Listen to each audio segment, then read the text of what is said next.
Bom, primeiro vou falar o seguinte: a gente diz que lê, mas a gente tem que entender que existe, quando a gente está falando em leitura profissional, melhoria da nossa capacidade de pensar a nossa atividade profissional, existem dois tipos de leitura: a leitura passiva e a leitura, ou vamos colocar mais passiva, e a leitura mais ativa. Então eu tenho feito aqui na escola, nessa imersão 11ª, uma atividade que é a leitura mais ativa, e eu escolho um livro para a gente conversar com aquele autor, para aquele autor nos inspirar, nos trazer novidades, para que a gente continue desenvolvendo o eixo central dessa imersão, que é o Guia da Felicidade Bimodal 2.0. Então eu tenho lido autores que a gente está chamando agora de inovação, né? Profissionais da inovação, autores que trabalham com a inovação pessoal e emocional,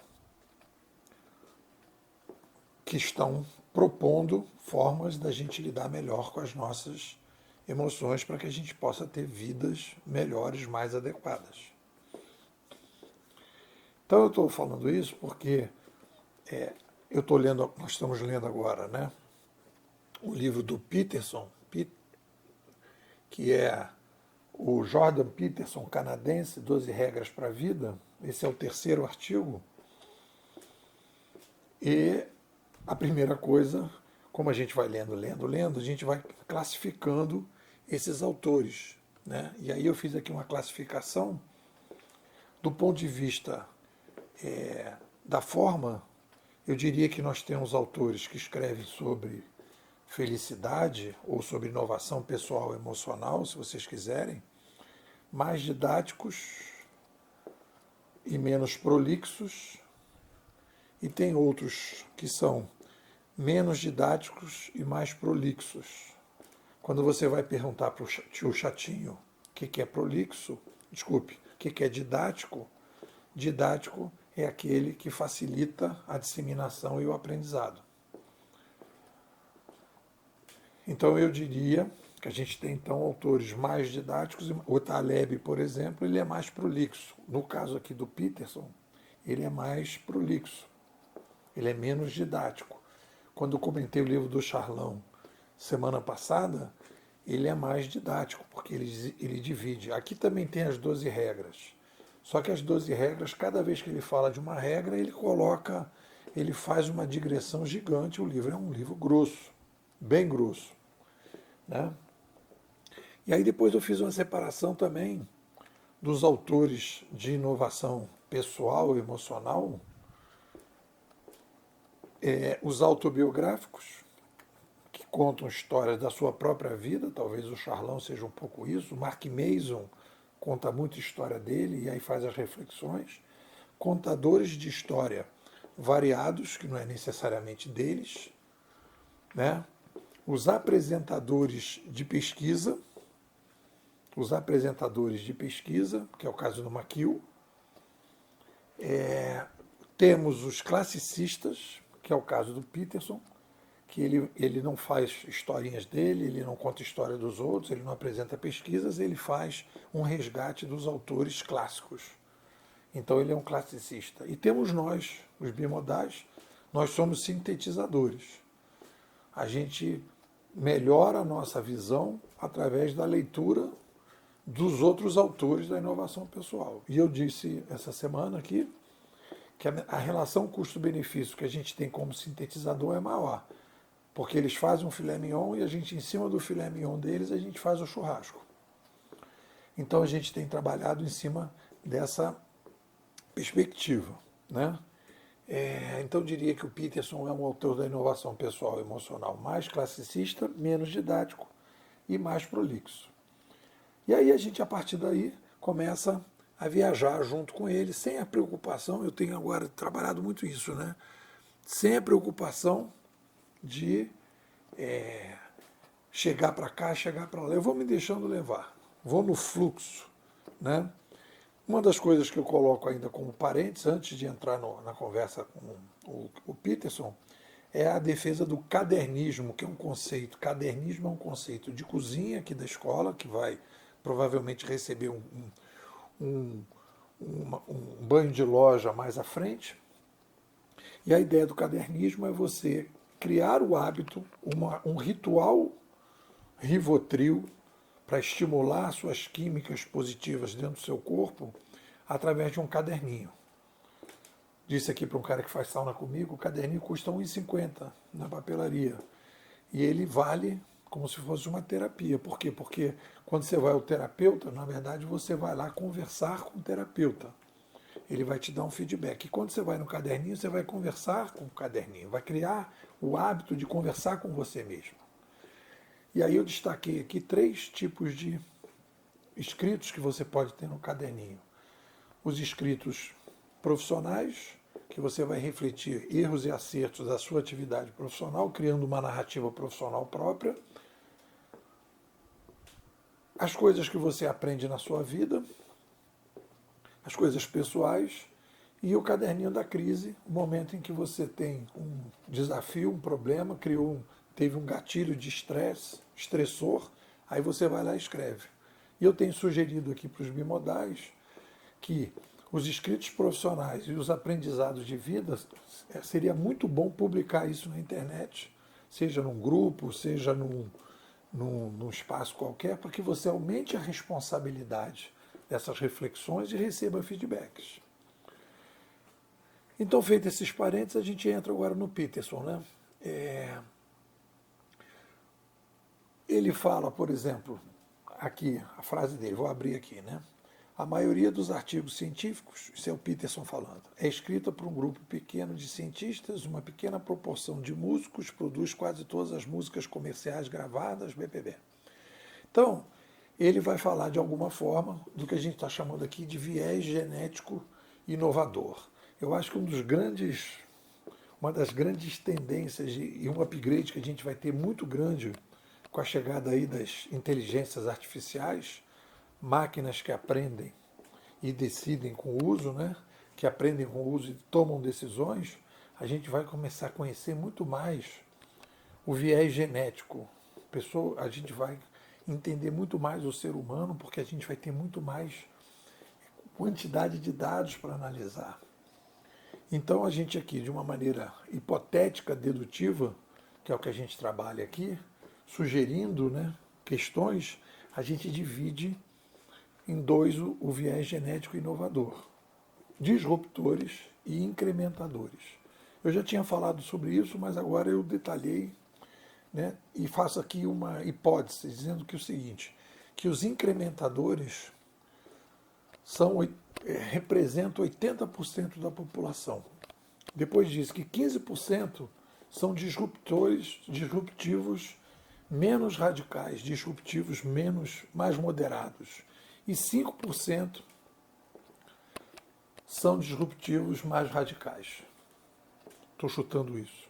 Então, quando a gente tem, e aí ele está falando de ordem, né? Que o nosso. Ele fala muito sobre essa questão, o Peterson, da ordem do caos, né? Quando a gente fala disso, e aí eu chamo Thomas Kuhn para ajudar, a gente tem períodos de normalidade, isso é Thomas Kuhn, estrutura das revoluções científicas, que ele analisa a ciência. Nós temos a normalidade e a extraordinariedade. A normalidade é a missão dos incrementadores. E a extraordinariedade é o papel dos disruptores. O disruptor ele tem um viés genético que ajuda a civilização a criar extraordinariedades, e depois a gente precisa dos incrementadores para tocar e transformar aquela extraordinariedade de novo numa normalidade, num círculo em espiral, né? No caso da nossa civilização 2.0, que a gente está entrando agora, em função da nova mídia, a gente tem a seguinte tendência: os incrementadores terão que ser mais disruptivos do que foram antes. E a mesma coisa dos disruptores. Há um upgrade tanto dos incrementadores, continua o viés genético, mas o desafio dos incrementadores é maior porque a mudança é muito maior, e dos disruptivos também muito maior. né? Diz aqui o nosso querido Peterson, abro aspas para ele.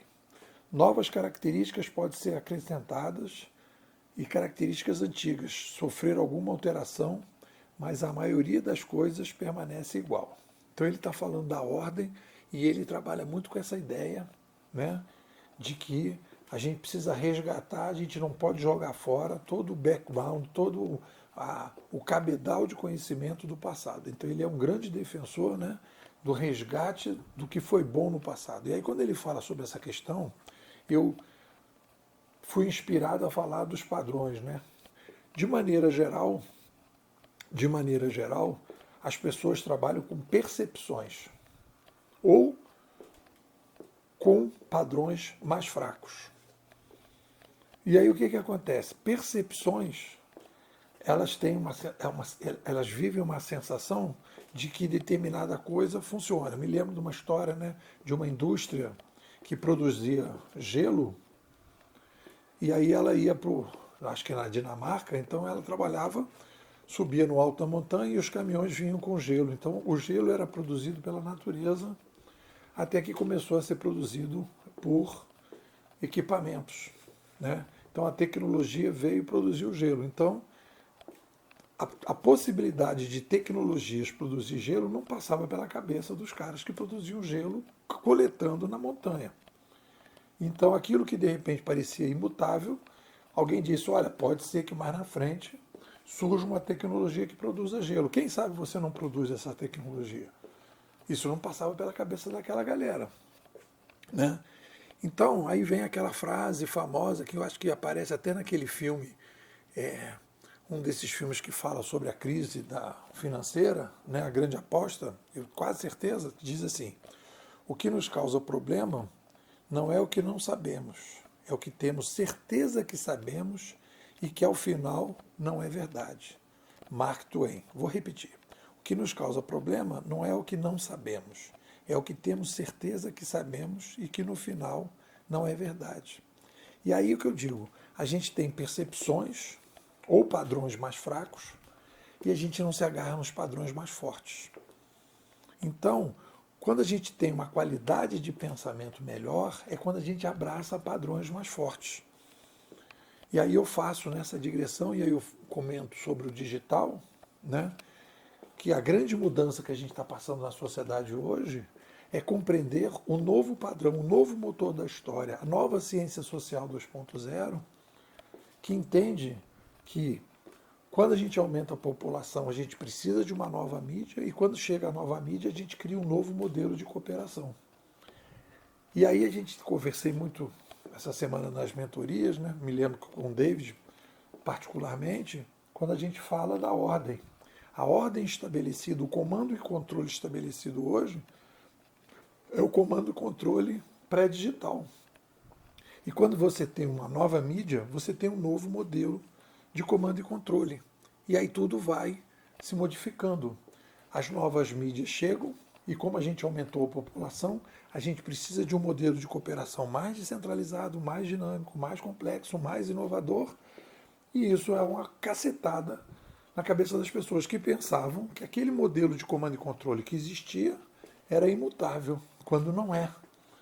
Quando, na verdade, todo o modelo, né, social, político e econômico da sociedade, a raiz, a estrutura básica desse modelo é a mídia.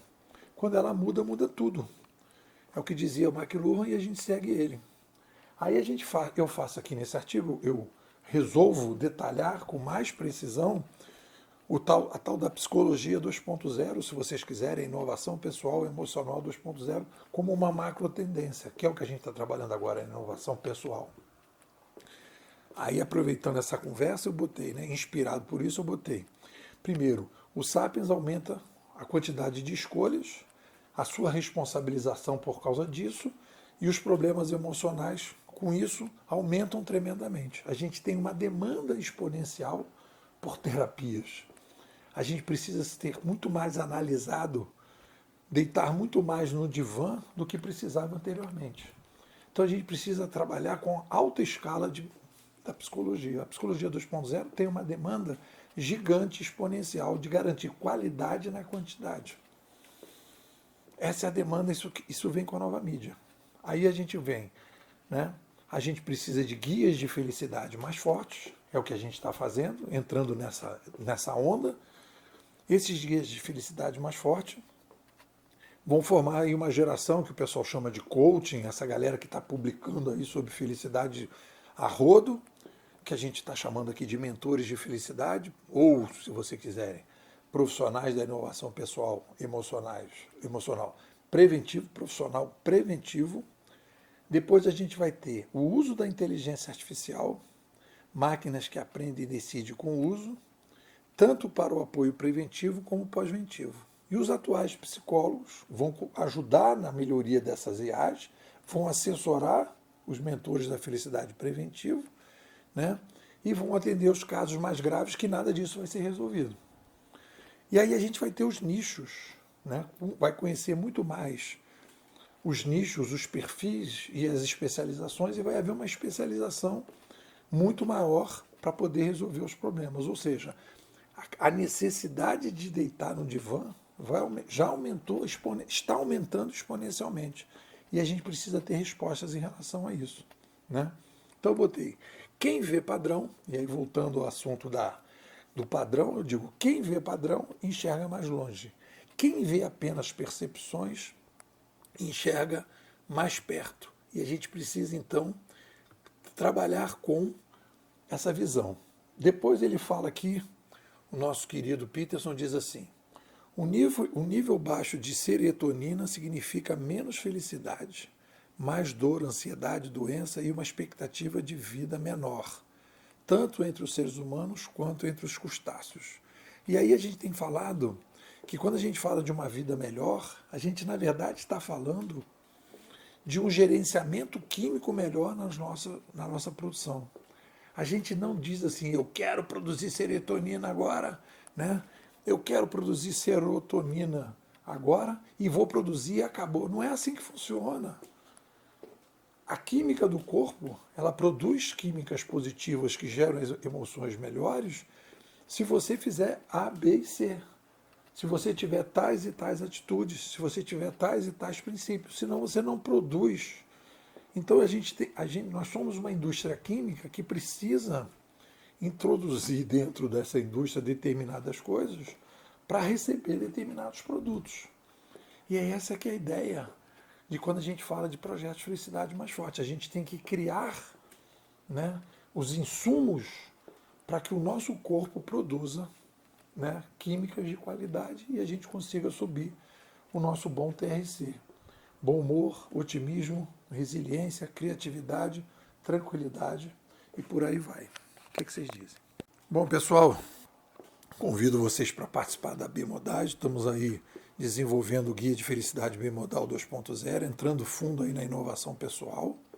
Estamos num projeto bem bacana. A ideia é desenvolver primeiro um guia para mentores, né, com conceitos mais de cozinha, e depois a gente, até setembro, produzir um guia de felicidade para clientes, para pessoas, né, de maneira geral, com conceitos mais de sala, conceitos mais populares, dando um banho de loja. Esse é um projeto que a gente está desenvolvendo, né, a ciência da inovação. O livro Administração 3.0, que eu publiquei em 2018, atende à inovação organizacional. O livro do ano passado, Civilização 2.0, atende à inovação. Desculpe, o primeiro atende à inovação grupal, o do ano passado, a inovação civilizacional, que são 2 camadas, e o terceiro agora, a inovação pessoal. E a gente fecha o ciclo desenvolvendo 3 livros, se aprofundando nas 3 camadas, desenvolvendo a ciência da inovação. Tudo isso de maneira independente, através de crowdfunding. Então, a minha sugestão, se você tem tempo, se você quer realmente dar um upgrade na sua vida pessoal e profissional, entra para dentro da escola. Você pode entrar agora, vai ter um desconto, entra agora, fica até o final de junho, fechando a 11ª imersão. Ou, se você quiser, você pode contribuir via Pix. Eu sempre acompanho você, acho sempre legal, vou dar uma força para você poder comprar os livros, para você poder ajudar aí nessa pesquisa que a gente acha bacana, etc. Não tenho tempo para entrar na escola, mas vou dar um apoio. É isso. O que vocês dizem?